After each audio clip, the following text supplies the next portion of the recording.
Bonjour à tous, on se retrouve aujourd'hui dans une nouvelle vidéo sur Koinomia. C'est une autre vidéo sur le livre Race de Sarah Mazouz. Dans cette vidéo, nous allons essayer de nous poser la question suivante. Est-ce que la race est nécessairement fondée sur la couleur de la peau? Est-ce que par exemple un noir peut être socialement considéré comme un blanc? C'est parti pour la vidéo.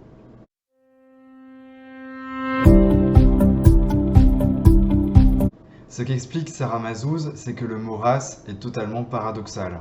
Comme l'avait expliqué Colette Guillaumin dans son article Je suis bien, mais quand même, ou les avatars de la notion de race, publié en 1981 dans la revue Le Genre Humain, il convient de dire que la race n'existe pas biologiquement.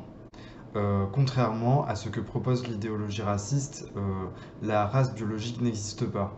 Il n'existe pas de hiérarchie prétendument naturelle entre les êtres humains qui serait fondée sur la couleur de la peau ou des différences de phénotype. Cependant, les conséquences de cette idéologie existent bel et bien. Les êtres humains sont socialement hiérarchisés en fonction de leurs origines, donc leurs origines culturelles, leurs origines religieuses, leurs origines géographiques. Mais il s'agit bien d'un processus structurel qui est le fruit de l'histoire, de la colonisation, de l'esclavage et de la ségrégation. C'est un processus qui dépasse une simple volonté individuelle. La sociologue Essed, dans son ouvrage pionnier sur les études critiques de la race, Understanding Everyday Racism de 1991, donne l'exemple d'une femme noire médecin travaillant dans un hôpital aux Pays-Bas. Bien que de nos jours la colonisation ne soit plus d'actualité dans la société néerlandaise et que cette société néerlandaise se définisse comme antiraciste, cette femme médecin était pourtant victime de racisme parce qu'elle était avant tout perçue comme une femme de ménage dans cet hôpital, alors qu'elle était médecin. Et pourquoi est-ce qu'elle a été considérée comme une femme de ménage? Parce que, à cause de la couleur de sa peau. La race est donc une idéologie qui produit des inégalités et des catégories au sein de la société. Sarah Mazouz entend utiliser le terme race au singulier parce qu'il désigne un rapport de pouvoir structurant la place sociale d'un groupe au nom de son origine. Le pluriel du mot est mis de côté parce qu'il renvoie à la pensée raciste, donc la pensée raciste qui hiérarchise les prétendues races au pluriel. En France, selon la sociologue, on a longtemps voulu montrer à raison que la race biologique, telle que conçue par les racistes, n'existait pas. Discréditée par la science, cela aurait permis de lutter contre cette idéologie que constitue le racisme. Cependant, en mettant en cause la race biologique, c'est aussi la race au sens social que l'on a indirectement nié, puisque l'on a arrêté de désigner ce rapport de pouvoir pour ce qu'il est. Cela a provoqué un déni des effets sociaux selon Sarah Mazouz. On s'est davantage attaqué à l'idéologie plus qu'à ses conséquences sociopolitiques, pourtant encore bien réelles. Ainsi, la lutte structurelle du racisme a-t-elle été marginalisée? Il faut noter d'ailleurs que les racistes n'utilisent pas tous le mot race, mais adoptent pourtant un comportement qui pourrait aussi être considéré comme raciste. De même, certains utilisent le mot race alors qu'ils sont antiracistes, qu'ils ne sont pas racistes. En sciences sociales, la race consiste à assigner à un membre d'un groupe une origine qui est considérée comme inférieure et qui puise ses origines dans l'esclavage, la colonisation et la ségrégation. Donc c'est le fruit de l'histoire. Mais de nos jours, le racisme n'est pas toujours aussi violent.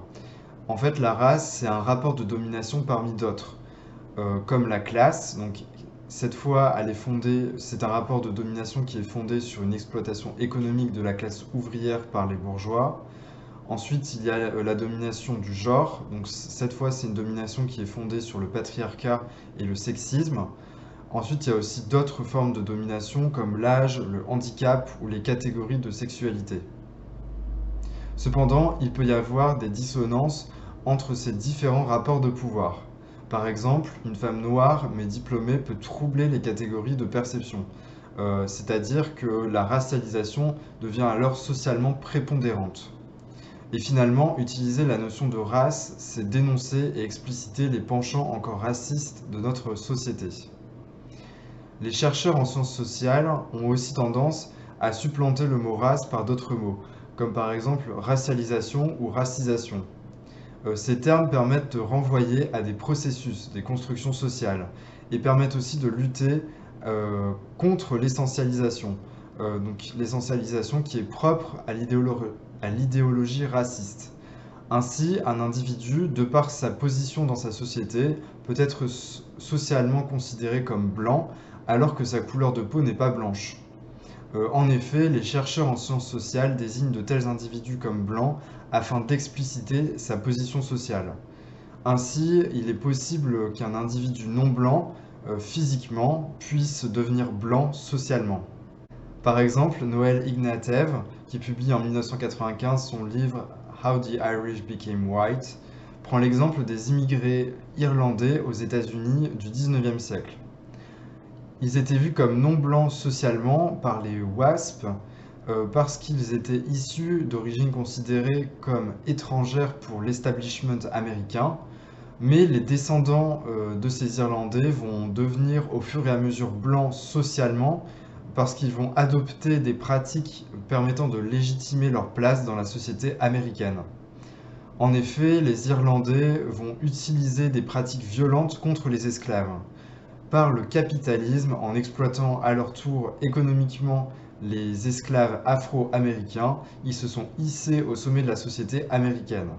Ainsi peut-on comprendre que socialement, la race n'a rien à voir avec la couleur de peau, contrairement aux thèses racistes essentialisantes. Je vous remercie beaucoup d'avoir regardé cette vidéo, j'espère que ça vous a intéressé, et je vous dis à bientôt dans une nouvelle vidéo sur Koinomia.